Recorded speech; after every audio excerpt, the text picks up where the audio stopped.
Assalamualaikum warahmatullahi wabarakatuh. Perkenalkan, nama saya Puja Zakia Maura dari jurusan Bimbingan Konseling Islam kelas 1C dengan NIM 12140101028. Di video kali ini saya akan melanjutkan materi yang telah rekan-rekan saya sampaikan sebelumnya, yaitu Perang Salib dalam Lintasan Sejarah. Dalam pembahasan ini terdapat 6 subtema judul, yaitu faktor penyebab terjadinya Perang Salib, periode ke-1, periode kedua, periode ketiga, dampak Perang Salib terhadap peradaban Islam, dan yang terakhir, pengaruh Perang Salib terhadap kekhalifahan Bani Abbasiyah. Nah, yang akan kita bahas sekarang yaitu dampak Perang Salib terhadap peradaban Islam. Akibat adanya Perang Salib ini, walaupun umat Islam berhasil mempertahankan daerah-daerahnya dari tentara salib, namun kerugian yang mereka derita banyak sekali, karena peperangan ini terjadi di wilayah Islam. Dampak ke-1 politik, kedua militer, ketiga perindustrian, keempat pertanian, kelima perniagaan, dan yang terakhir astronomi. Dalam bidang politik, kekuatan politik umat Islam menjadi lemah. Dalam kondisi demikian, mereka bukan menjadi bersatu, tetapi malah terpecah belah. Banyak dinasti kecil yang memerdekakan diri dari pemerintahan pusat Abbasiyah di Baghdad. Dalam bidang militer, dunia barat menemukan persenjataan dan teknik berperang yang belum pernah mereka temui sebelumnya di negerinya, seperti penggunaan bahan-bahan peledak untuk melontarkan peluru, pertarungan senjata dengan menunggang kuda, teknik melatih burung merpati untuk kepentingan informasi militer, dan penggunaan alat-alat rebana dan gendang untuk memberi semangat kepada pasukan militer di medan perang. Dalam bidang perindustrian, mereka menemukan kain tenun dan peralatannya di dunia Islam. Kemudian mereka bawa ke negerinya, seperti kain muslin, satin, dan damas. Mereka juga menemukan berbagai jenis parfum, kemenyan, dan getah Arab yang dapat mengharumkan ruangan. Dalam bidang pertanian yang sama sekali baru di dunia barat, mereka temukan di timur Islam, seperti model irigasi yang praktis dan jenis tumbuh-tumbuhan dan buah-buahan yang beraneka macam, termasuk penemuan gula. Hubungan perniagaan dengan timur Islam menyebabkan mereka menggunakan mata uang sebagai alat tukar barang, yang sebelumnya mereka menggunakan sistem barter.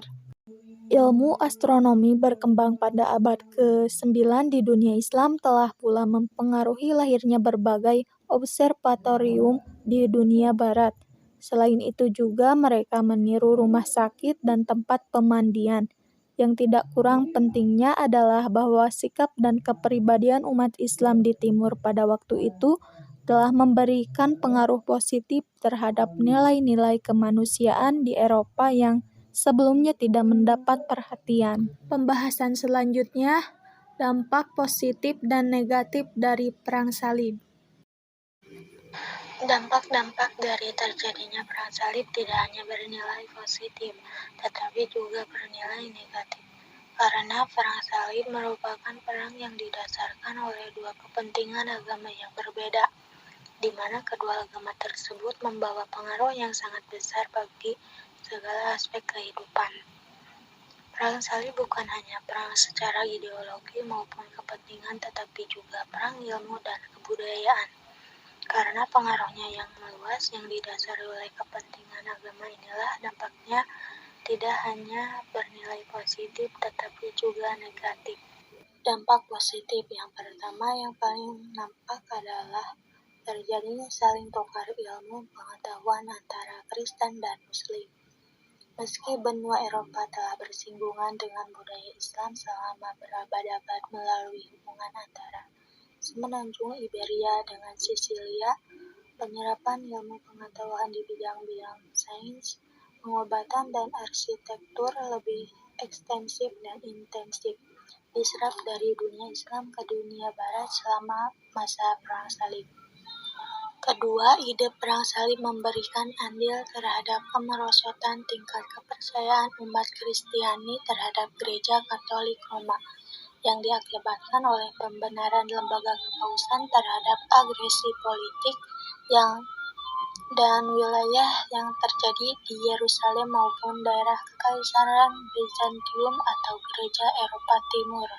3. Pengalaman militer perang salib juga memiliki pengaruh di Eropa, seperti misalnya kastil-kastil di Eropa mulai menggunakan bahan dari batu-batuan yang tebal dan besar, seperti yang dibuat di timur, tidak lagi menggunakan bahan kayu seperti sebelumnya. 4. Jalan-jalan yang sebelum perang salib sebagian besar tidak pernah digunakan sejak masa penduduk Romawi, terlihat mengalami peningkatan disebabkan oleh para pedagang yang berniat mengembangkan usahanya. Ini bukan saja karena perang salib mempersiapkan Eropa untuk bepergian, akan tetapi lebih karena banyak orang ingin berpergian setelah diperkenalkan dengan produk-produk dari timur. 5. Jatuhnya Kekaisaran Kristen Bizantium, yang sebagian besar diakibatkan oleh kekerasan tentara salib pada perang salib keempat terhadap Kristen Ortodoks Timur, terutama pembersihan yang dilakukan oleh Enrico Dandolo yang terkenal penguasa Venesia dan sponsor perang salib keempat. Tanah Bizantium adalah negara Kristen yang stabil sejak abad keempat.